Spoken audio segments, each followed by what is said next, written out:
एक करो ना, एक काम तो मैं कहूंगा प्रधानमंत्री, अब तो मैंडेट आपका वैसा नहीं है, ये तो एक गैस चैम्बर बना दीजिए, सारे विपक्ष के लोगों को ठूस दीजिए एक साथ। मणिपुर को सुनिए ना, वो अपने प्रधानमंत्री को चाहते हैं आए, मलहम लगाए।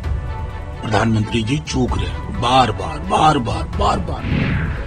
मणिपुर वो तीसरी बार गए, हमारे सांसदों की टोली गई थी, अलग अलग हिस्सों में गई थी।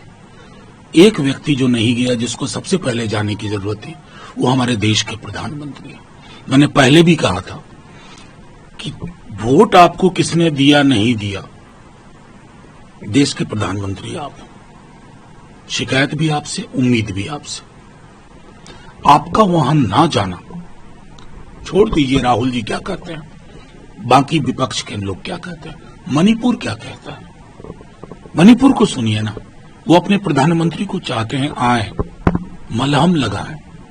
प्रधानमंत्री जी चूक रहे हैं बार बार। केंद्रीय मंत्री ने राहुल गांधी के मणिपुर दौरे पे कह रहे हैं कि राहुल गांधी उनके हालात को बिगाड़ सकते हैं। अरे ये मतलब गिरिराज जी का यूएसपी है, पीएचडी है झटका हलाल में। इससे अलावा कुछ बोलते हैं तो गलत ही बोलते हैं। झटका पे बोलिए, हलाल पे बोलिए, मटन का क्वालिटी का खाया जाए इस पर बोलिए। मतलब मैं तो समझ नहीं पाता हूं कि प्रधानमंत्री जी का सबका साथ सबका विकास मॉडल में ये कहां से फिट बैठ जाते हैं।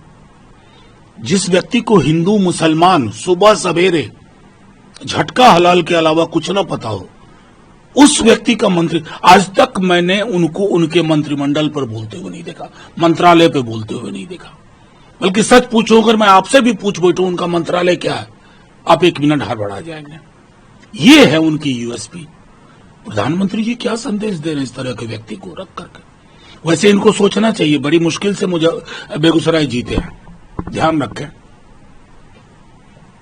ईडी अब सुप्रीम कोर्ट पहुंच गया है हेमंत सोरेन की जो जमानत ली है हाईकोर्ट से। इसके बाद क्या बचता है कहने को। मैं तो बार बार आप लोग कहते हैं ईडी, आईटी, सीबीआई, अरे साहब ये 2 लोग जो ऊपर है ना, ये स्क्रिप्ट पकड़वाते हैं। बेचारे ईडी का क्या दोष भाई, निर्दोष संस्था है, उसको दोषी कौन बना रहा है। ये 2 लोग पॉलिटिकल अपोनेंट को कैसे हाईकोर्ट ने क्या कहा, prima facie there is no evidence, prima facie there is no evidence. तब तुम जा रहे हो वही अरविंद केजरीवाल के साथ। एक करो ना, एक काम तो मैं कहूंगा प्रधानमंत्री, अब तो मैंडेट आपका वैसा नहीं है, ये तो एक गैस चैम्बर बना दीजिए, सारे विपक्ष के लोगों को ठूस दीजिए एक साथ। ये तौर तरीका ठीक नहीं है। अब हमेशा के लिए नहीं है, इसी बार झटका लग गया है, हो सकता है 1.5-2 साल में ना रहे आप।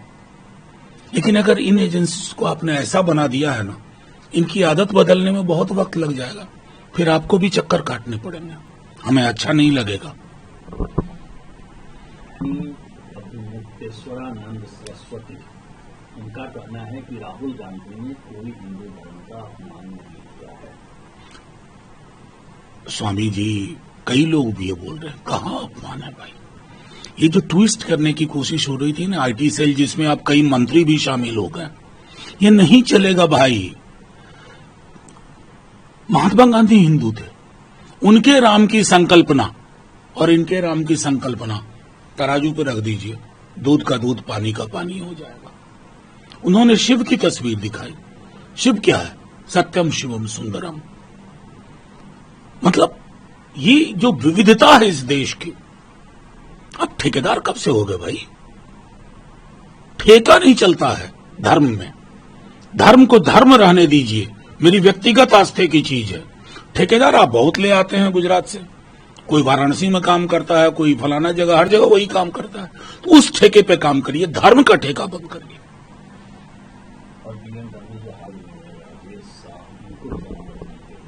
कोई बात नहीं, बड़े लोगों को जमानत मिलने में दिक्कत कहां होती है, कुचल 2 साधारण आदमी मारा गया। ये इस देश के कानून की परिस्थिति है। हम पढ़ते थे rule of law, everybody is equal before rule of law ना, some people are more equal than others in view of rule of law। ये हकीकत इस देश की बन गई है।